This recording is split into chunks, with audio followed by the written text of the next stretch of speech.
ప్రసిద్ధి పుణ్యక్షేత్రం కనకదుర్గమ్మ సన్నిధికి చేరుకున్న డిప్యూటీ సీఎం పవన్ కళ్యాణ్ అమ్మవారి మెట్టు శుభ్రం చేసి పూజ చేశారు. దుర్గమ్మ దర్శన అనంతరం పవన్ మీడియాతో మాట్లాడుతూ ప్రాయశ్చిత్త దీక్షకు ఇవాళ 3వ రోజు. మేము రామభక్తులు ఆంజనేయ స్వామిని పూజిస్తాం. సగటు హిందువుకు ఎలాంటి భయం, ఇతర మతాలపైన ద్వేషం ఉండదు. కనకదుర్గమ్మ రథం, సింహాలు మాయమైతే వైసీపీ నేతలు అపహాస్యం చేశారు. సెక్యులరిజం అని అన్ని వైపుల నుంచి రావాలన్నారు. సాటి హిందువులను తిట్టడం ఆపేక్షణీయమన్నారు. మసీదులో చిన్న అపచారం జరిగితే ఇలా మాట్లాడతారా? హిందువుల పట్ల ఎలా మాట్లాడతారు అంటూ ఆగ్రహం వ్యక్తం చేశారు. పొన్నవోలు సుధాకర్ పొగరుగా మాట్లాడారు. తమాషాలుగా ఉందా? సరదాలుగా ఉన్నాయా? అపవిత్రం జరిగిందని మాట్లాడాను. మాట్లాడకూడదా? ప్రకాష్ రాజుకు కూడా చెబుతున్నా. సెక్యులరిజం 2 వే 1 వే కాదు. ప్రకాష్ రాజ్ అంటే గౌరవం ఉంది, కానీ ఆయన సరిగా మాట్లాడాలి. సనాతన ధర్మంపై దాడి జరిగినప్పుడు మాట్లాడకూడదా? మేం చాలా బాధపడ్డాం. మీకు ఇదంతా హాస్యం కావచ్చు, మాకు ఇదంతా చాలా బాధను కలిగించింది అన్నారు.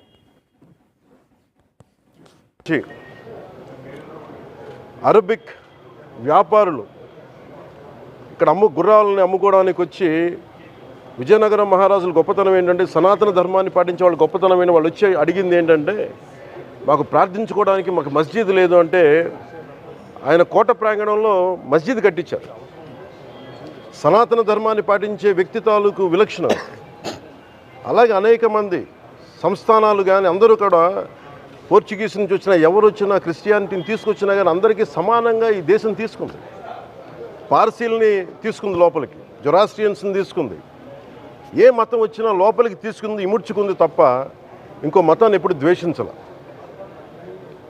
కానీ ఈరోజు నేను మాట్లాడుతుంది ఈ ప్రాయశ్చితం దేనికి మా దీక్ష అనుకుని నేను ఎప్పుడు మీ అందరికీ తెలుసు.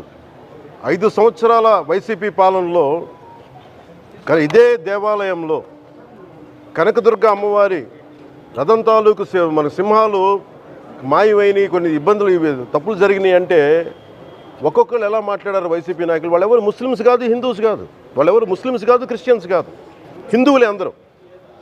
పొద్దున్నేస్తే తాళ్ళు కట్టుకునే వాళ్ళు, బొట్లు పెట్టుకునే వాళ్ళే. కానీ ఒక తప్పు జరిగింది, ఒక అపవిత్రం జరిగింది అంటే పదవులు అనుభవిస్తూ ఉన్నవాళ్ళు, పొద్దున లేస్తే గుళ్ళకి వెళ్ళేవాళ్ళు, వీళ్ళు అపహాస్యం చేస్తూ ఉన్నారు, వీళ్ళు వెటకారం చేస్తూ ఉన్నారు. ఈ ఎంటైర్ ఈ విషయంలో వాళ్ళు మతం పుచ్చుకున్నారా లేదా నాకు అన్నీ తెలియదు. వైవి సుబ్బారెడ్డి గారు ఉన్నారు, భూమన కరుణాకర్ రెడ్డి గారు ఉన్నారు, వారి కుటుంబ సభ్యులు ఉన్నారు. ఎవరైనా సరే మీరు మతం పుచ్చుకున్నారా లేదా నాకు తెలియదు. అవన్నీ అది మీరు బయటికి చెప్పుకుంటారా లేదు నాకు తెలియదు. నేను అది కూడా మాట్లాడట్లా. కానీ మీరు బాధ్యత తీసుకున్నారు. మీరు హైందవ ధర్మాన్ని కాపాడుతానని మీరు బాధ్యత తీసుకున్నప్పుడు కాపాడాల్సిన అవసరం మీ మీద ఉంది. బోర్డుని మీరు స్థాపించారు, మేము స్థాపించాల. తప్పులు జరిగినాయి. తప్పులు జరిగితే వైఎస్ జగన్ గారు ఏం చెప్పాలి?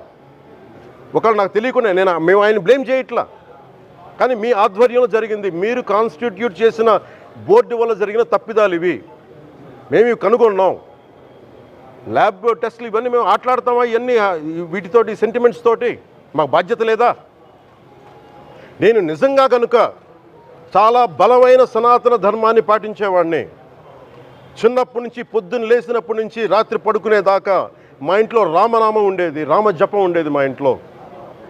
అలాంటి రామభక్తులం మేము. కానీ రామతీర్థం విగ్రహాన్ని, రాముడి విగ్రహాన్ని శిరచ్ఛేదం జరిగినప్పుడు ఒక సగటు సనాతనవాదిగా, సగటు హిందువుగా, సగటు రామభక్తుడిగా బయటకు వచ్చి చాలా గొడవలు చేయగల సత్తా ఉన్నవాడిని గుర్తుపెట్టుకోండి. ముఖ్యంగా వైసీపీ నాయకులకి, నన్ను విమర్శించే దేశ యావత్తు నన్ను విమర్శించే ప్రతి ఒక్కరికి తెలియజేస్తున్నా, గొడవ పెట్టుకోవాలంటే చాలా బలంగా గొడవ పెట్టుకోవాలి. కానీ నాది పేదవాళ్ళ కష్టాలు, క్రిమినలైజేషన్ ఆఫ్ పాలిటిక్స్, వీటి మీద మేము మాట్లాడతాం, వీటి మీద తప్పించాం. ప్రజలు బాగుండాలి, కాన్స్టిట్యూషన్ వాల్యూస్ని అప్హోల్డ్ చేయాలి, రాజ్యాంగం బాగుండాలి, వీటి కోసం తపన పడేవాళ్ళం.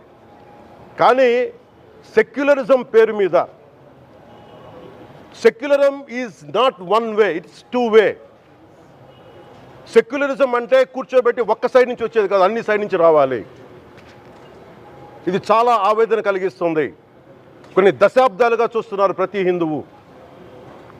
దీంట్లో మిగతా మతాల ప్రస్తావన కంటే కూడా నేను ఎక్కువ ప్రస్తావన చేస్తుంది హిందూ ధర్మాన్ని పాటించి వాళ్ళు వ్యక్తిగతంగా పాటించి బయటకు వచ్చేటప్పటికి మీడియా వారి కోసమో లేదంటే ఇంకొంత ఎవరైనా సాటిస్ఫై చేయడం కోసం తెలియదు కానీ సాటి హిందువులు తోటి హిందువులను తిడుతూ ఉన్నారు. ఇది చాలా ఆక్షేపణీయం. దీంట్లో నేను ముస్లిమ్స్ నిందించట్లా, అది క్రిస్టియానిటీ నిందించట్లా, కానీ బాధ్యత తీసుకున్న హిందువుల్ని నేను నిందిస్తున్నాం. బాధ్యత మీది. మీరు యథాలాపంగా వచ్చి ఇది పొలిటికల్ పదవులు విగ్రహాలు పోతే మేము ఇల్లు కట్టుకుంటాం, వాకిళ్ళు కట్టుకుంటాం, ఏం మాటలవి? ఇదే మీరు మస్జిద్లో జరిగితే మాట్లాడతారా? మస్జిద్లో ఇలాంటి అపవిత్రం ఒక చిన్నపాటి చోరీ జరిగితే ఇలాగే మాట్లాడతాం. ఎందుకంటే మీరు మాట్లాడరు, ఓట్లు కదా అక్కడ. కానీ హిందువులు మాట్లాడితే హిందువులు అందరికీ ఎవరు పట్టించుకోరు. ఇక్కడ మా వేదన ఉండదా? మౌనంగా ఉన్నామంటే బాధ లేదనా? కోపం రాదనా? ఈరోజుకి కూర్చొని చూడండి ఏం మాట్లాడుతున్నారో వాళ్ళు. ఆయన వాళ్ళ లాయర్ అంట, ఆయన ఎవరు ఏజీపీ అంట, పొన్నవోలు సుధాకర్ రెడ్డి గారు తిరుమల లడ్డుపై ఢిల్లీలో చేసిన కామెంట్ నా దృష్టికి తీసుకొచ్చారు. ఇలాంటి సెన్సిటివ్ సమయాల్లో ఎయిదర్ మౌనం మంచిది, మౌనం దాటి పొగరుగా మాట్లాడటం, నన్ను పచ్చి బూతులు తిట్టినా, నన్ను వక్రీకరించినా, నన్ను రోడ్డు మీదకి లాగిన నేను ఎప్పుడు మౌనంగానే ఉన్నా. కానీ వైసీపీని నాయకులు విమర్శించే నాయకులు ప్రత్యేకంగా చెప్తున్నాం, సనాతన ధర్మాన్ని జోలికి రాకండి. తప్పు జరిగితే తప్పు జరిగిందని ఒప్పుకోండి, లేదా మాకు సంబంధం లేదని చెప్పండి. అంతేగాని మళ్ళీ అడ్డగోలుగా మాట్లాడితే ఎవ్వరం క్షమించం. ఇక్కడ మీరు కూడా హిందువులే. పొన్నవోలు సుధాకర్ రెడ్డి గారు మీరు హిందువులే. నోటికొచ్చినట్టు మాట్లాడకండి. తమాషాలుగా ఉందా మీకు? సరదాలుగా ఉన్నాయా? మొన్న ప్రకాష్ రాజ్ గారు మాట్లాడారు నా మీద. అరే నేను మాట్లాడుతుంది ఒక హిందువులు అపవిత్రం గురించి మాట్లాడుతున్నాను. ఇందులో ప్రకాష్ రాజ్ గారికి సంబంధం ఏంటి? ఇందులో నేను ఇంకొక మతాన్ని నిందించానా? ఇస్లాంని నిందించానా? క్రిస్టియానిటీని నిందించానా? ఈ అపవిత్రం జరిగింది, ఇలా జరగకూడదు, ఫుడ్ అడల్ట్రేషన్ జరిగిందని మాట్లాడుతుంటే దీన్ని గోల చేయకూడదంట. అంటే తప్పు జరిగినప్పుడు మాట్లాడకూడదా? ఒక అపవిత్రం జరిగితే మాట్లాడకూడదా? దేవతా విగ్రహాలను శిరచ్ఛేదం చేస్తే మాట్లాడకూడదా? ఏం పిచ్చి పట్టింది ఒక్కొక్కళ్ళకి? ఎవరి కోసం మాట్లాడుతున్నారు మీరు? ప్రకాష్ రాజ్ కూడా చెప్తా ఉన్నాను, నాకు మీరంటే గౌరవం, I have extreme respect for you.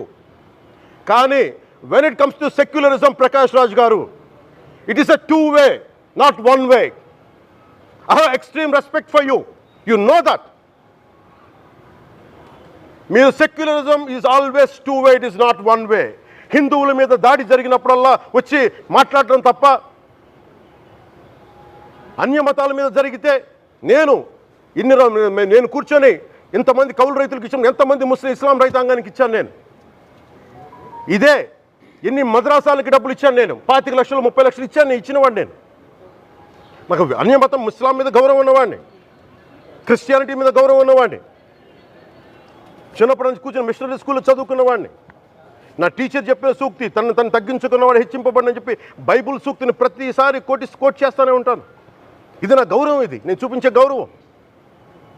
మీరు మాట్లాడితే కూర్చొని నేను పాటించే ధర్మానికి అపవిత్రం జరిగినప్పుడు నేను మాట్లాడకూడదు, మౌనంగా ఉండాలి. సెక్యులరిజంకి విఘాతం అంటే ఏంటి? సెక్యులరిజంకి విఘాతం? నా ఇంటి మీద దాడి జరిగినప్పుడు నేను మాట్లాడకూడదా? నా ఇల్లు 10 మందికి ఆశ్రయం ఇస్తుంది. నా సనాతన ధర్మం అన్ని ధర్మాలకి ఆశ్రయం అయితే దానికి దాడి జరిగినప్పుడు, దాని మీద అపవిత్రం జరిగినప్పుడు దానికి కూడా మాట్లాడకూడదంటే ఏం మాట్లాడాలి మీతోటి? Prakash Raj garu, you have to learn your lessons. I respect you.